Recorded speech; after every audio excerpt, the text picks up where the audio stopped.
being comfortable with being uncomfortable is kind of the name of the game. Welcome to Ultrahabits. Here, we go under the hood with our guests to unpack the minutiae and to understand what processes and systems they engage or research that result in ultra-enhanced living.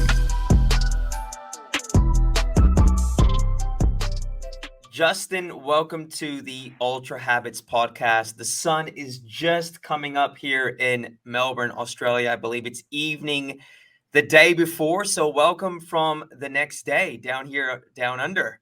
Yeah, thanks. Hope the weather's good tomorrow. Thanks for having me on. Since we connected, I've been able to listen to a number of your podcasts. Really become a fan of the show. So it's an honor for me to be on here.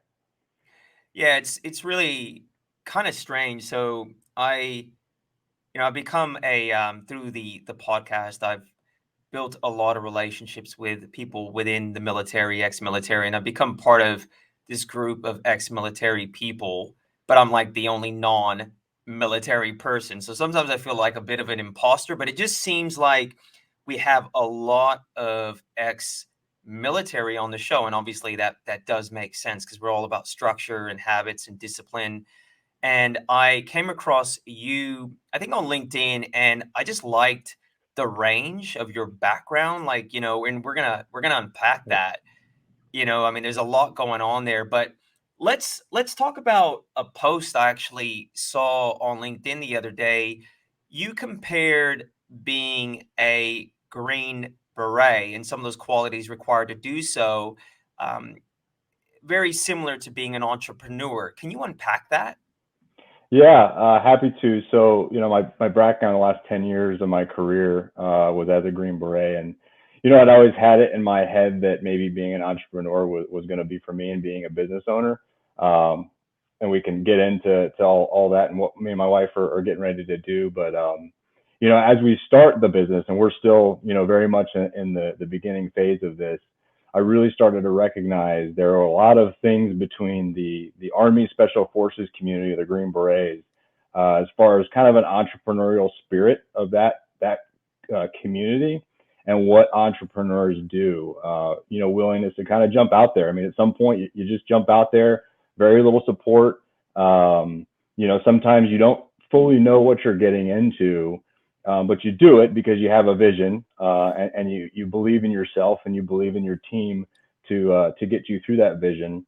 For the Green Berets, that's kind of what we put our bread and butter in, is being able to, maybe we don't know a whole lot about the situation we're getting into. That's typically why, one of the reasons why a Green Beret team would be put into a situation is don't know a lot about it, don't want to put in a lot of conventional forces. We don't want a really heavy footprint. Sometimes we don't want, anybody to know that the U.S. is in there. So a Green Beret team or an operational attachment alpha is a really good tool to do that. And you kind of just figure it out, right? You're maybe given a little bit of money, but not a lot. Very few resources. You develop relationships with the area you go into, and you really just figure it out. Sometimes all you have is yourselves to rely on. And I've found that, being a new entrepreneur is similar. Sometimes the biggest thing that I found so far is just developing relationships and holding on to relationships, and not being afraid to ask for help, and then also not being afraid to just jump out there and not being afraid to make mistakes, knowing you will. So that there are a lot of similarities, and I think as we go through this journey with me and my wife and opening up a business, we're going to continue to find more and more similarities. You talk about ambiguity.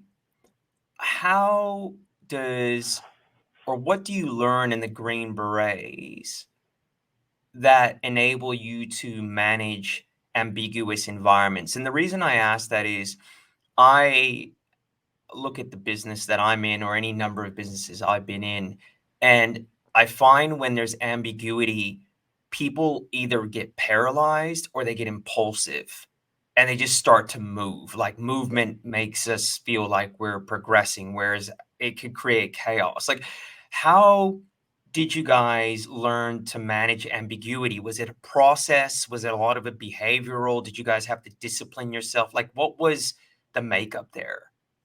Yeah, in a deployed environment, ambiguity is you're surrounded by it. Anytime that I was deployed, there was ambiguity around the situation. Typically, that's why we were there. I think that part of it is, there's a selection process associated with becoming a Green Beret. I mean, you go through a 3 week assessment selection course, and one of the things that you're selected for is your ability, not necessarily to know all the answers, but to really operate in a very ambiguous environment. The environment at selection is designed specifically to not provide you a lot of feedback as a candidate.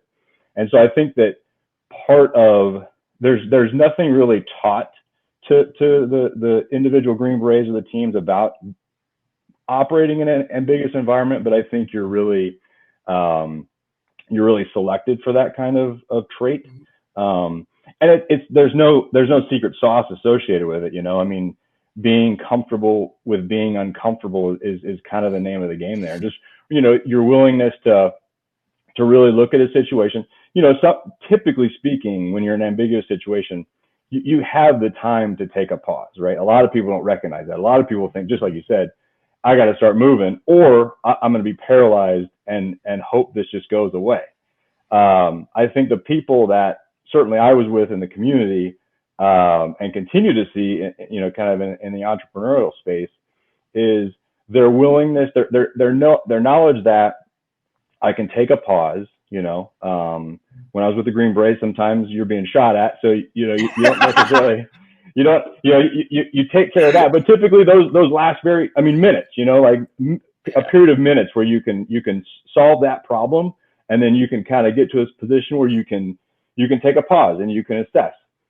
When you're assessing, you're not going to have all the information available to you, but you can at the very least take a pause and really think through, hey, what are some options? Like, they're not necessarily going to be the best option. What are some options that I can do right now to get some momentum? Because eventually you do have to get out of that paralyzed state. You do have to start making some decisions. Momentum will create more momentum. Momentum will create more opportunities to get some more information.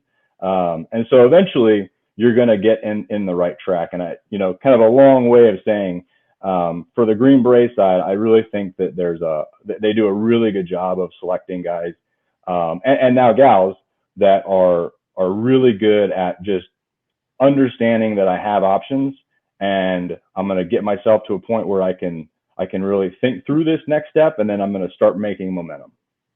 Do you think that trait, Justin, is innate or can be nurtured? Like, when you look at your life, were you calm and graceful under pressure, or were you like a maniac as well? Like, did you learn to develop that?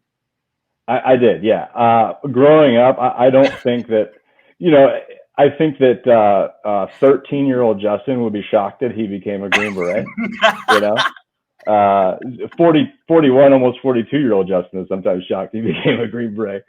For me, it was, I'm not going to say that it's not nature. I think that people can be born with that trait and they're just very comfortable with it from a very young age. For me, I think it was, I don't know when the tipping point came, but for me, it was a willingness to put myself in uncomfortable positions. I was fairly young.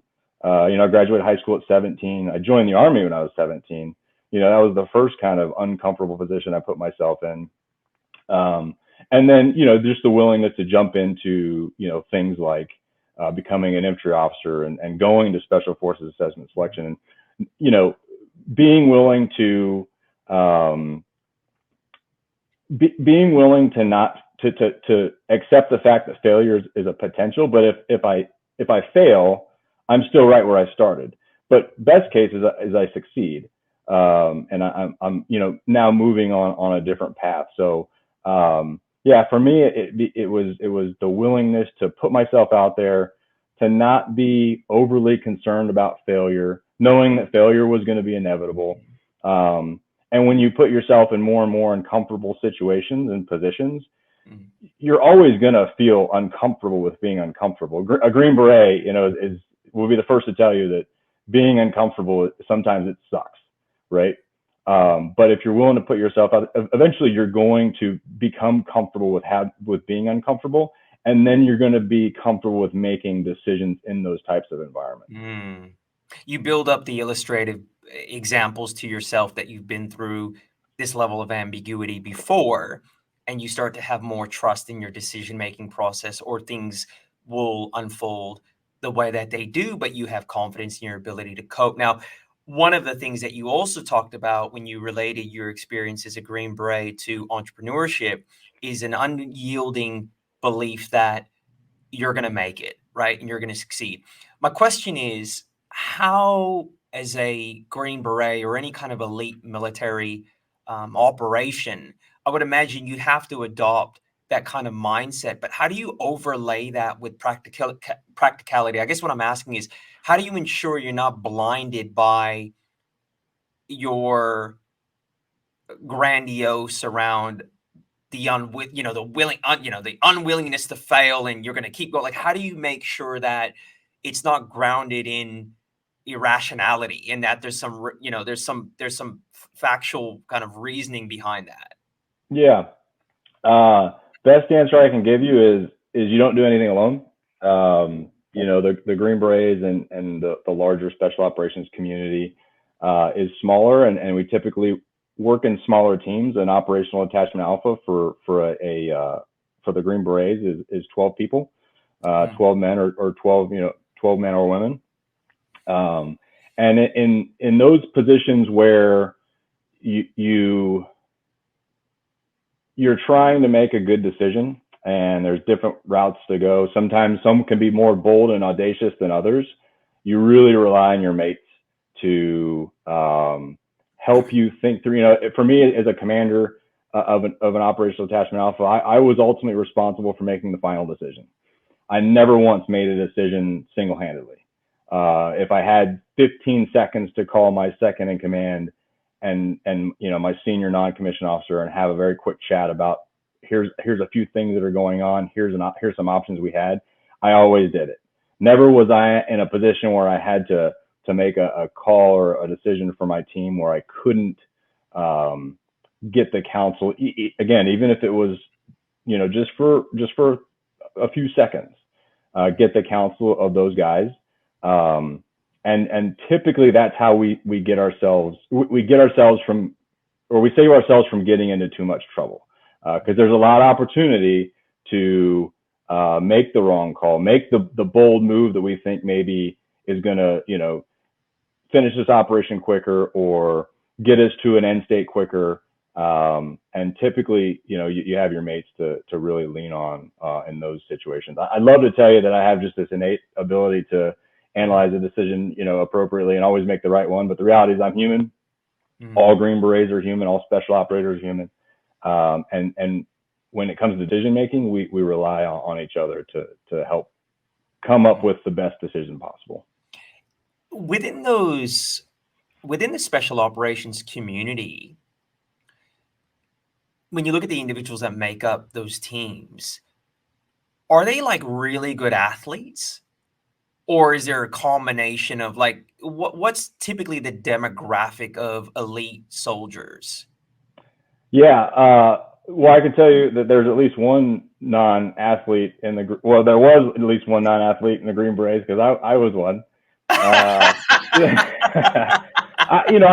definitely grew up, as athletic. I grew up. I was in shape. Always enjoyed, sports and things like that. Never at an elite level. But I think that, especially when guys go to assessment and selection, that's been my experience is through the Special Forces assessment selection. So I can't really speak too much about some of the SEALs and the Marine special operators, but we're all kind of, we're all very, very, there's more similarities than there are differences. You do have to be physically fit, right? Like, you don't have to be a super athlete. I'm a perfect example of that, but you do have to be physically fit. I will say that, some of the more elite athletes, the guys that show up to assessment selection with, 3 or 5% body fat, typically those guys really struggled and didn't make it. I've heard that. Yeah, I mean, you know, day one, you look at them and it's this Adonis, you know, and you're like, holy shit, how do I even keep up with this guy, you know? But then by day 10, he's either not there or he's really struggling. You can tell that he's probably not going to make it. You know, the one caveat to that would be an endurance athlete for special forces and assessment selection. If someone came with an endurance athlete background, they probably had a pretty good chance of making it. There's still a lot of mental components to assessment and selection. But if you're physically fit, you know, less of your oxygen intake is being used to feed your body and more is being used to feed your brain. Whereas, you know, if you came with really, really high end athletic abilities where you just, you know, you don't have the endurance, and that oxygen starts to really your body and your muscles really having to start to use that oxygen, less and less of it that's going to go in your brain, and you're probably making some bad decisions. But yeah, you know, whole gamut of folks that go through and are successful with assessment selection. The biggest one though is the mental game. Do you have what it takes to really stick through those points where physically you can continue to go, but you know it's going to be a lot longer and it's going to be a lot longer haul, and can you mentally get over that hump?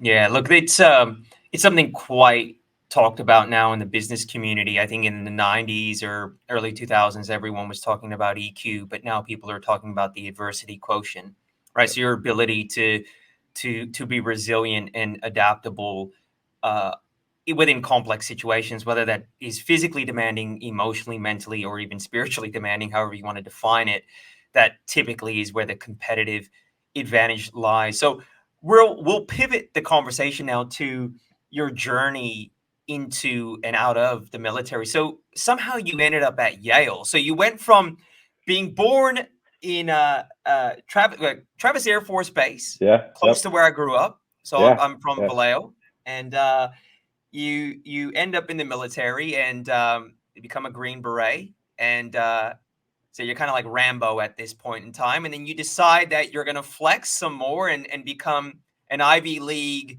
school guy. So what's that all about, Justin? Yeah, I'm still trying to figure out. I think Yale, you know, they still look at me as a huge error now. How do we let that guy in? I was I attended Yale after after I was a team leader for a Green Beret team, and then I did about 18 months as a company commander in that unit after my team time. And I was given the opportunity. The Army has really treated me well. It was a difficult place to leave. They provided me the opportunity to attend Yale as opposed to going to kind of a more traditional.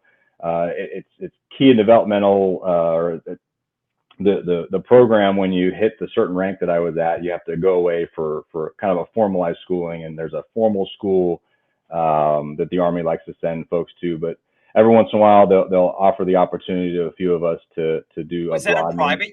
Was that a military school or like a private university that they're aligned with?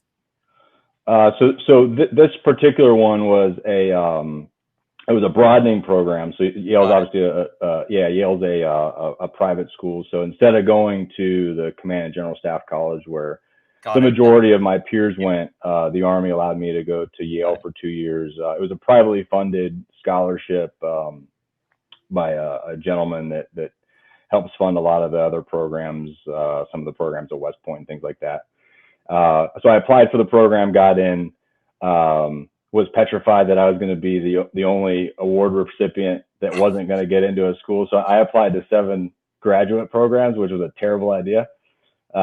Took me forever to do it. You know, I got into most of them, was fortunate enough to get into Yale, and spent 2 really transformative years there in the Jackson Institute for Global Affairs, which is now the Jackson School for Global Affairs. It's the first school that Yale's created, I think, since the 70s. a really transformative time in my life. Really brought, it was a broadening program, really brought in the idea for me that there was a different type of life and a different way of thinking that I just wasn't aware of. I mean, we have similar roots in the East Bay Area. I came from a fairly blue collar family. I enlisted in the Army at 17. I'd been a soldier, since I attended Yale, and all of a sudden I find myself moving, me and my wife and my very young son. He was 11 days old when we moved to New Haven. You would talk about a culture shock for me. Very, very different from Fort Bragg, North Carolina, from being surrounded, by other Green Berets, to going to a university where, everybody's heard of Yale, and the name, they have earned their name. I mean, the level of education, the level of thought, the level of just caring that I received for my 2 years at Yale was really, it was transformative in my life. But yeah, so that's how I ended up there. I like to say I kind of backdoored into Yale. I went as a 35-year-old Green Beret, and I think I probably got in more on my merits than I did okay academically, but I think they took a leap of faith, and hopefully they don't regret it. Well, just with that, like, there surely would have been parallels, right? Like, you come from a strong culture, deep indoctrination within the Green Berets. Like, did you see the parallels? Was there a common thread? And I guess the second question is, you talked about it being transformative. Let's unpack what that actually means. Yeah. Certainly parallels. To answer your first question, yeah, there's certainly parallels between the culture of Yale and the culture of the students and the culture of the Green Berets. Both are very ambitious people. You don't become a Yale student without being highly, highly ambitious. And you don't become a Green Beret without becoming highly, highly ambitious. Intellect, obviously, Yale's full of some of the most brilliant people I've ever been around, and learned a lot from them.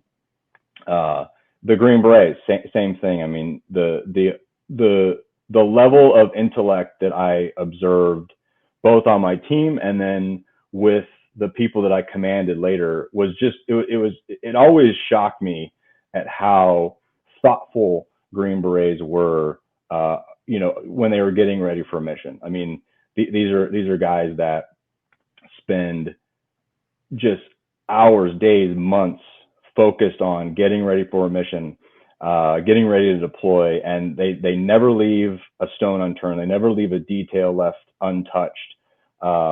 And same with Yale students. Like, you can't get through Yale without being very detail oriented, without caring about the work you're doing, without caring about preparing for class.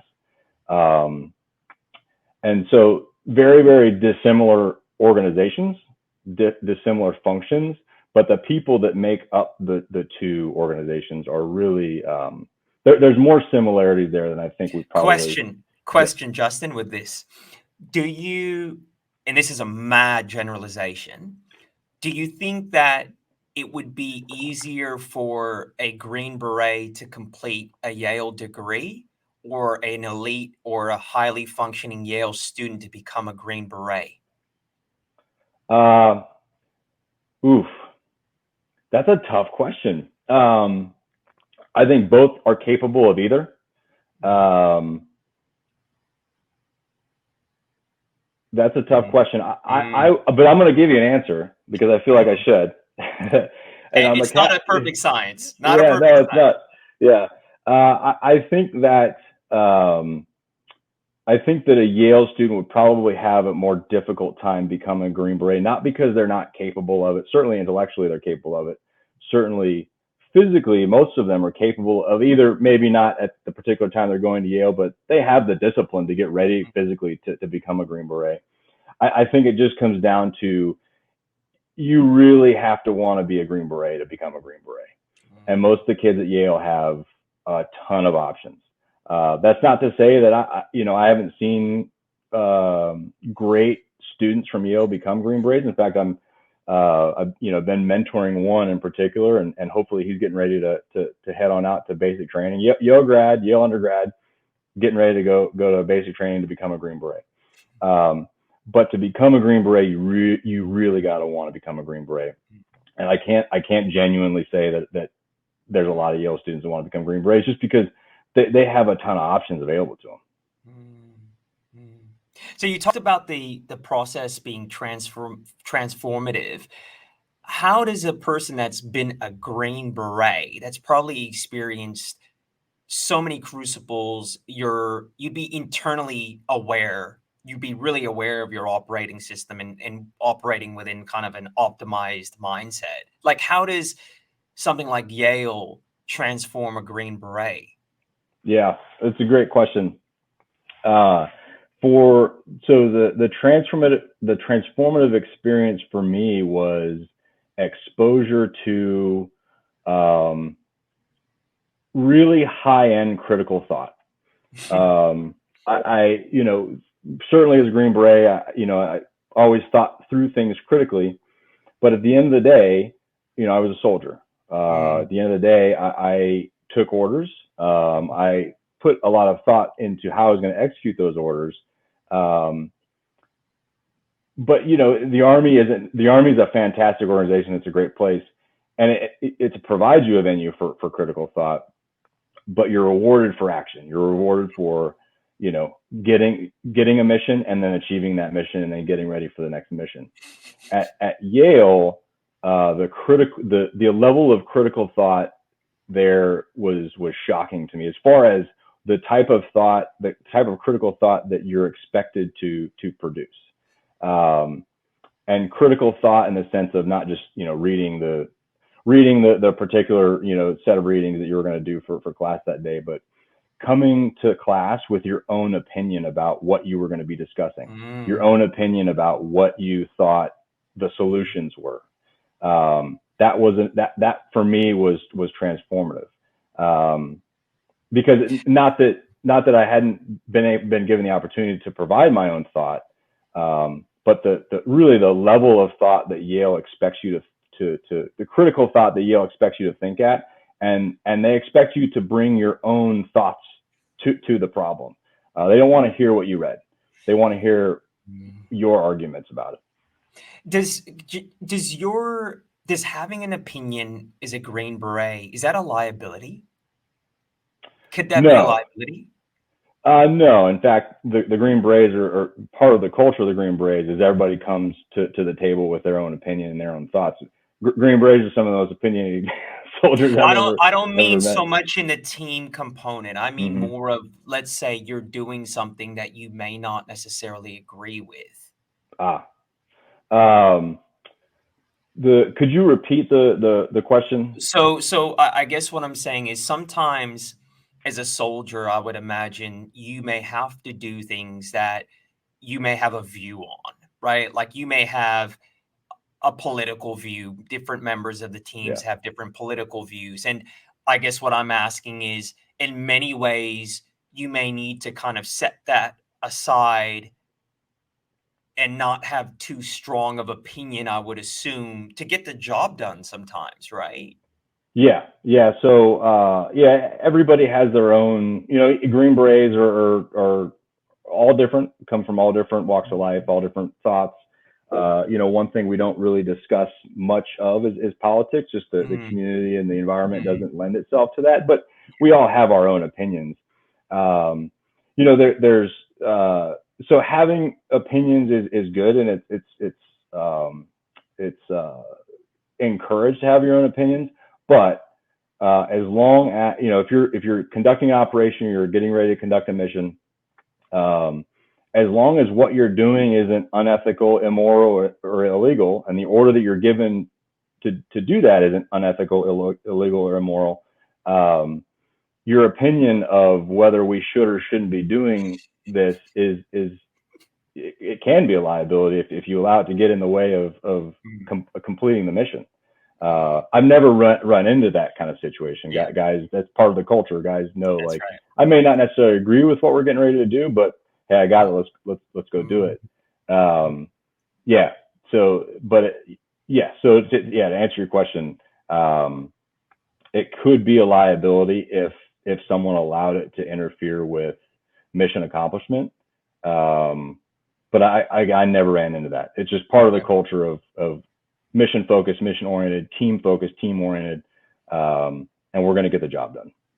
It's such a dynamic shift, right? Like, it's your move from being a Green Beret and a highly elite operating unit as it is, and the norms that function within that environment of mission criticality, setting aside feelings, managing your state, all these things that are required to be an elite soldier, to then moving to becoming an elite student in this free flowing ideas.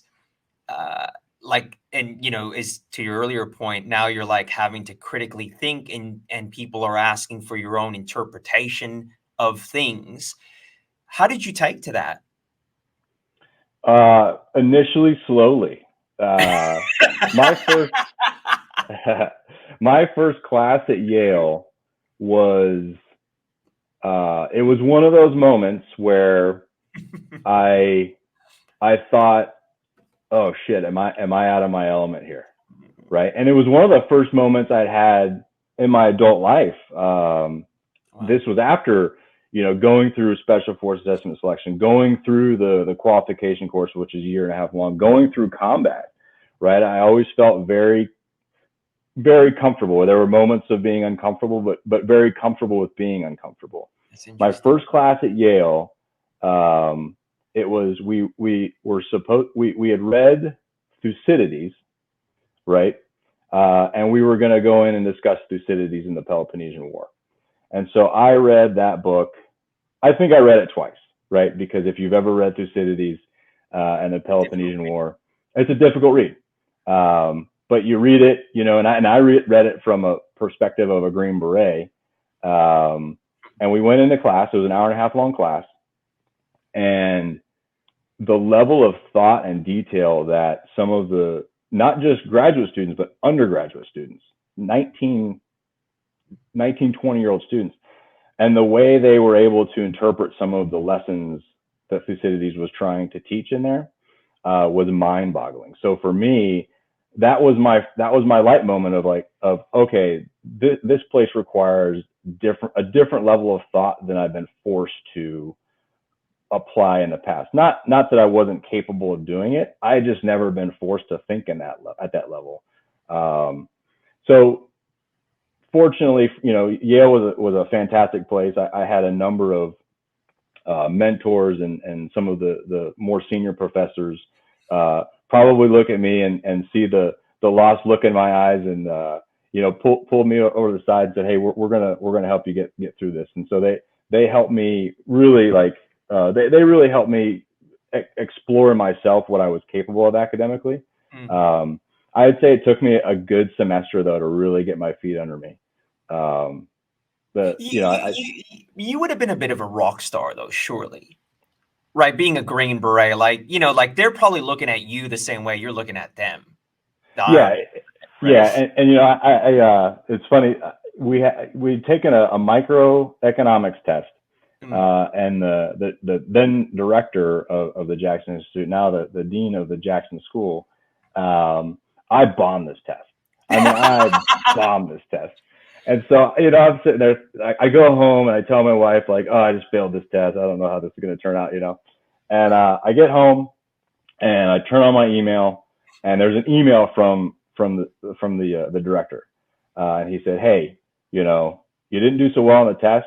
He's like, hey man, I didn't bring you here to knock microeconomics out of the park. I brought you here because you have some really unique experiences that my students need to be exposed to. There you go. And so, yeah, it certainly was, I brought a different flavor to my cohort. And my cohort was fantastic. It was a smaller cohort, about 25 folks, really embraced me.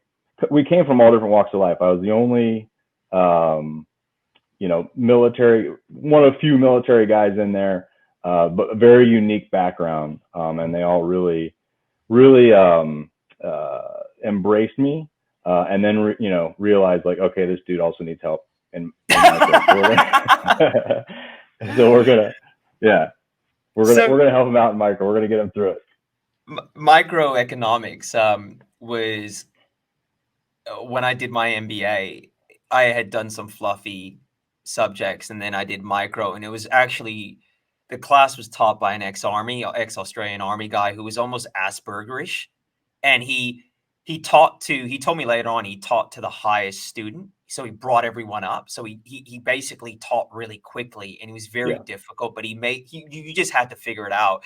But it was actually when I almost quit the MBA because there was maths obviously involved. And, for someone like me and probably someone for like you, like we haven't done anything like that for forever. And I was horrible when I had to do it. You know what I'm saying? And it was that moment where I was like, oh my God, like, can I do this? But so I actually feel your pain on that one. It's brought up a lot of stuff for me. So you get through school and you ultimately get into counterterrorism, right? Is this where you bring together like your soldiering and the kind of academic experience into one? And what was that experience like? Yeah, after Yale, I went back to my special forces group for a few years, and then my final assignment, the assignment I just retired out of, was as the deputy director for domestic counterterrorism. So I was in the Pentagon. It was in the Office of Secretary of Defense for Policy, and that was the time where my military background and then my graduate studies really came together. It's funny, when I first came on board, I think that in the Pentagon, particularly in the Office of Secretary of Defense, where there's predominantly civilians, a lot of academics, I think a lot of them probably thought, oh, here comes another Green Beret. We're gonna have to teach how to write, and so, but I think some of them were pleasantly surprised, like, oh, this guy can actually type and think and put, cohesive sentences together, Knuckle draggler. Yeah. He's still a knuckle dragger, but he can at least write, he can at least, form a coherent thought and put it in words. But I enjoyed my time in policy. It was the time where my tactical and operational experience in the Army for the previous 18 years came together, where I'm in the Pentagon. I'm in the spot where decisions are made and ultimately go to the White House for ultimate approval and decision and approval. And I was able to work in that environment and eventually move decisions that really helped my mates down in the teams, the policy world is slow and it's methodical, and sometimes it's difficult to get those wins as quick wins. Quick wins are pretty rare, but when you do get something across the goal line, it feels good. But yeah, the circling back, that's really where my tactical experience came together with my operation, or with my grad school experience. And when and how did you decide that it was time to leave? Like, what was the driving force there, Justin? Ultimately, it was family. The Army had provided me a home for since I was 17. I'm almost 42, and the grind of not just being in the Army, but being a Green Beret, being deployed quite a bit. My last deployment prior to going to the Pentagon was about 6 months in Somalia. And it was, it happened right at the beginning of COVID. I literally left my wife with our then 5-year-old son and 2-year-old daughter. Within days of kind of everything starting to shut down, I got in a plane and headed off to Somalia and came back, and really saw the impacts that it was having on the family. And so, I kind of made a vow to myself when I came back from Somalia, hey, that's the last trip. That's the last one I'm doing. So that was the beginning for me. And then, I got to the Pentagon and I thought, hey, that's really got to consider, dropping retirement paperwork. It's a lengthy process getting out of the Army. It's not just, you don't just go in one day and like slap down your 2 weeks notice and you're out. I wish it were that easy. Yeah, so for me, it ultimately came down to providing a, I wanted to provide a life where my family could thrive. And I felt like while we were thriving in the Army, I knew that the constant moves and the constant deployments of me being gone was going to inhibit the level of thriving and the level of life that I think my family deserved. And so I knew the right decision was to get out. It was still incredibly, it was a gut wrenching decision. I had Wow. I had an email generated,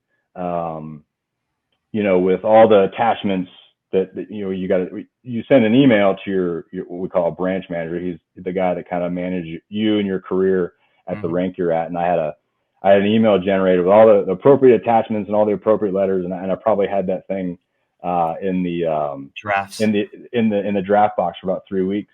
Wow. Yeah. But finally, I had a pretty good talk with a friend of mine. He'd recently retired, looked better than I'd seen him in years. And I knew it was the time. So I hit send, and, once I hit send on that retirement packet, it was a massive weight that was lifted off my shoulders.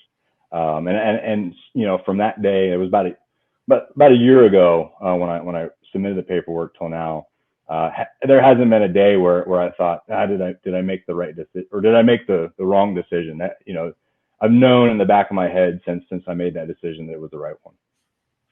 Yeah.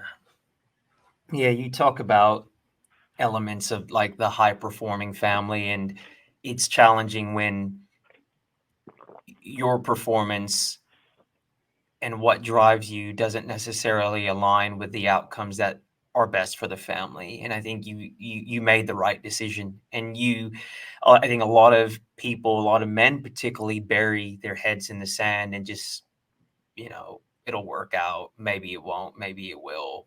And I commend you on that. You did the needed thing, right? So now you're in another iteration of the Justin Crocker show. So we're talking about you and your wife are doing kickboxing gyms, right? For women, which I think is brilliant, by the way. So how did that happen? Yeah. So we knew that we wanted to start a business. We knew that we wanted to go down the entrepreneurial path. We ultimately decided that franchising was going to be the right call for us. There was a number of reasons why we decided to do that. So the brand that it is a franchise out of Canada. It started expanding in the U.S. What's the name, Justin? It's called 30-Minute Hit. It's out of Vancouver. I think they have about 90 gyms in Canada. And like I said, they just started expanding in the U.S. A couple years ago, right before COVID. So it really kind of stalled them a little bit. We looked at a bunch of different brands, and ultimately came down on this brand for a number of reasons. The primary for me was the culture of the company. Fantastic founders that are still very much involved in their business and really interested in making sure their franchises are operating appropriately. An added benefit, we use a coach to help us find the right franchise. We never told them about this, but so my wife has kickboxing and MMA background as an amateur. So she trained and then fought as an amateur in boxing, kickboxing, and MMA fights. And so when this opportunity popped up, we thought, this has to be it, right? Like this has to be the one. So we're steadily on the path to open 2 gyms in the northern Indianapolis area. Super excited about it. My wife, she had taken, she was an Army officer as well. Right. She got out. Yeah. So she got out in 2012. It got to the point with our marriage that we were on opposite deployment cycles. We weren't seeing a lot of each other. So she made the tough call to get out in 2012. And we started having kids a few years after that. And so she really removed herself from the workforce since, for like the last decade. And we knew that we wanted to get her back involved in working. But the how is a really important part of that. My wife is super talented, super smart. But the reality of being a stay-at-home mom for 10 years is if you're going to go corporate, or you're going to start at a level that, in my opinion, most moms out there don't. They are worth more than what they're probably afforded. I agree. And so this business gives us the opportunity to do this together. She's in charge. She's the CEO. I'm just the lowly president. So it's with going to be with your wife, bro. You're always second in command. Don't worry about that. We just formalized it. In the articles of incorporation, we said, well, you're in charge anyway, so we'll give you the title, right? Yeah. So, but yeah, so this is an opportunity for us to work together.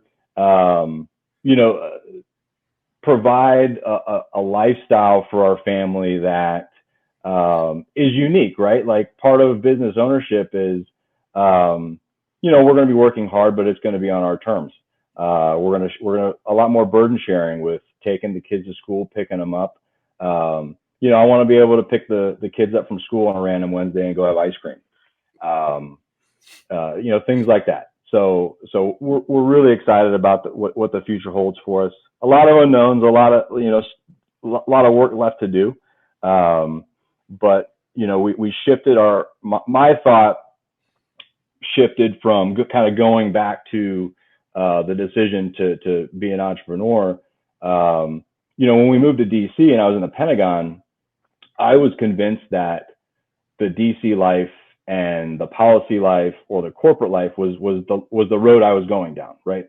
My brand was Green Beret, officer, Yale grad, right? Like, the brand was the DC grind.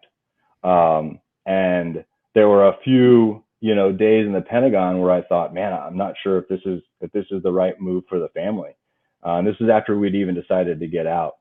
And so really making decisions based on how do we want our lives to feel, as opposed to what do I want to do, right? Like, I think a lot of, and kind of going back to your comment, I think a lot, you said a lot of guys kind of nose to the grindstone. This will eventually pass, and it never does. And I think they focus too much on what it is they're doing, what's their title, what's their income, right? As opposed to how does their life feel. And I really made a conscious decision that I want my life to feel different. And there's certain things that I want to be able to do in my day. And I'm going to form a life around that, as opposed to, a fancy title or a big paycheck. And, there's a lot associated with that decision, but, we for the first time in a while, we both, me and my wife, feel like we're on the right track. That is so well articulated. Forming your life around how you feel and how you want it to feel, right? I think that is so important, and it's challenging at times to have the courage to call that out. But I commend you on it, and I can tell, I can feel the way the energy shifted when we started talking about this, in terms of it's just what I think is bringing it all together for you. Obviously, you get to focus on performance, building a business, all that fun stuff, whilst doing it with your wife and having the flexibility. And it's a big statement to take your kids out for ice cream, on a Wednesday. People without kids wouldn't necessarily understand that. They will one day. I think, oh yeah, in a world that's always on, and a world where you're not always able to be flexible, having the ability to do that is a blessing. So we're going to land this plane, Justin. I just really want to thank you for your time. Super interesting conversation, a lot of range, a lot of depth, wisdom as always. So where could our audience learn more about the gym? Like, is this gym launched yet? Where can they learn more about you? I know you're on LinkedIn. Yeah, LinkedIn's the best spot to find me. part of, being in the special operations communities, we're really not visible on a lot of social media. So I'm still learning how to use social media. But I'm throwing stuff out there. I threw a little bit out there about my transition and just things that I was going through and things that I was thinking about. And I'm going to continue to do that. So I'll put more of I'll continue to put updates on our journey on LinkedIn.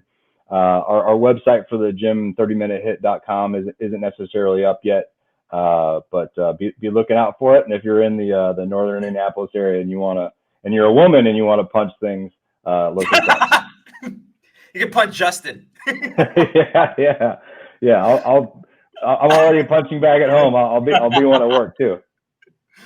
All right, brother. Thank you so much, man. All right, brother. Appreciate it. Take care.